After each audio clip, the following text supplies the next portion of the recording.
máxima expresión da fenomenoloxía discursiva. E claro, que nos explica la clave? Non sei.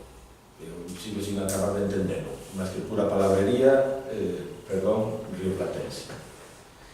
Non? Quería che plantexar unha pregunta. Bueno, e logo, a mí hai algo de todo o que te plantexas que ten que ver co que eu estudiei e co que eu sigo vendo hoxe, non? E me permite ver o que non vexo.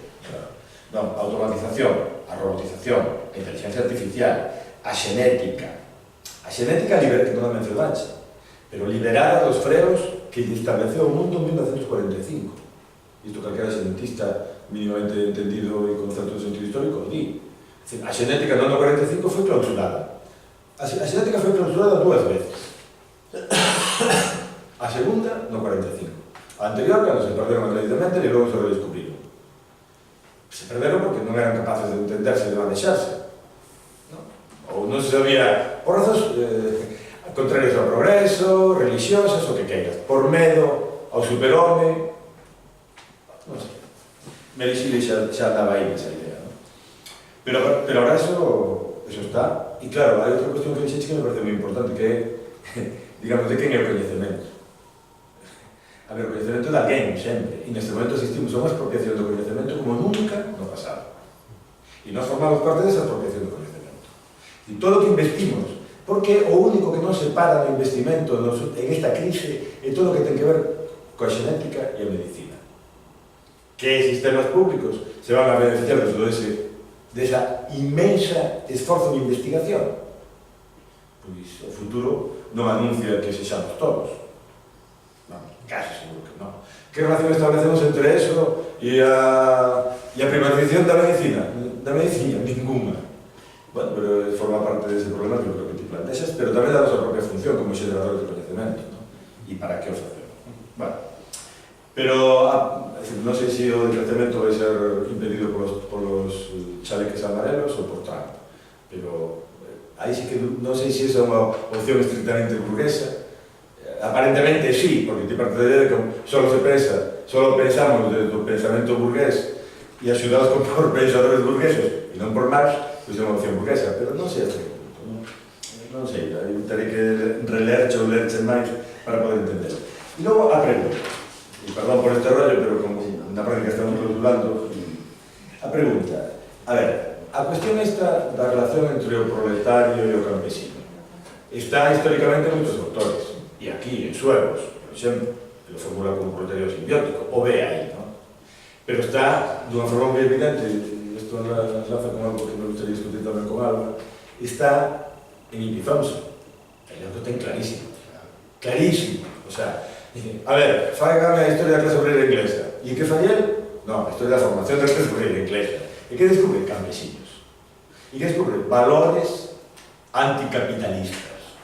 E descubre algo fundamental, entre outras cousas que descubre, que é a economía moral. Vale. E cando eso traduce a alguén, que se chama, con que ti estuveche en Yale, ¿no? Que é, digamos, o que tapa a E.P. Thompson, na Academia Mundial, que é tu amigo Scott, que é o único que desaparece de todo o que construe E.P. Thompson, a economía moral. En Scott, pode que este por ali, pero non hai rastro da idea de economía moral. Por qué? Porque é categórica, efectivamente, e é contradictoria, e é anticapitalista. Bueno, a mí eso é algo que nunca reparara hasta que hoxe te escuitei, tamén teño que decirlo. Eu notaba que había unha disfunción entre E.P. Thompson e entón hemos discutido moitas veces, pero claro, que nos fala con os mexicanos che dice, vai, que a xente da CIA. Bueno, vale, eso sí é moi funcional, pero é algo máis complicado, non? Claro, cal é a diferencia? Eu creo que esa é unha das diferencias. E iso algo, digamos, non sei se ti estás de acordo con esta apreciación que eu fago, que eu que quero, esa é a pregunta.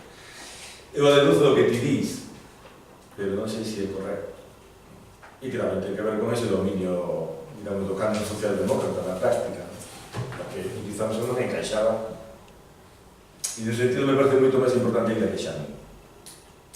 Non sei se para discutir con él ou para concordar con él. E perdón, polo rollo. Queren decir máis cousas e eu deixolles, pero tú dirás.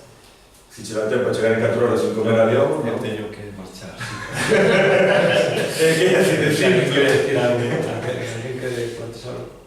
No, Tú di algo, que logo nos contesta por correo.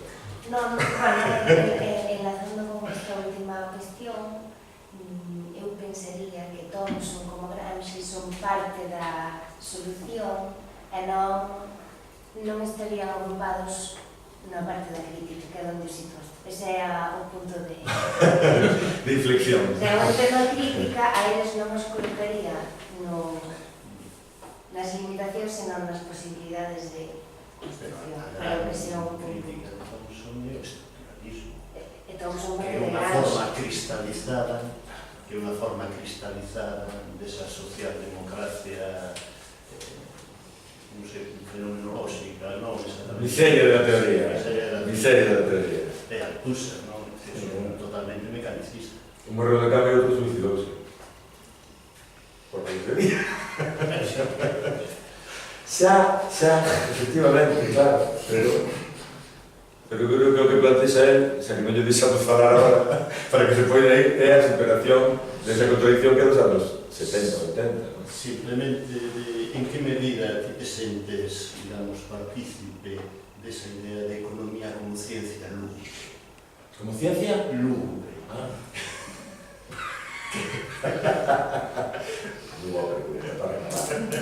Contesta, eso tens que contestar. Vale. Bueno, pois deixámoslo aquí porque son. Claro,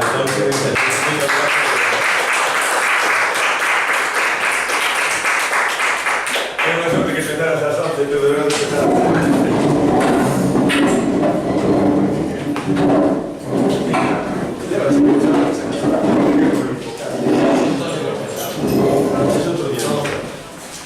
ya podemos parar entonces.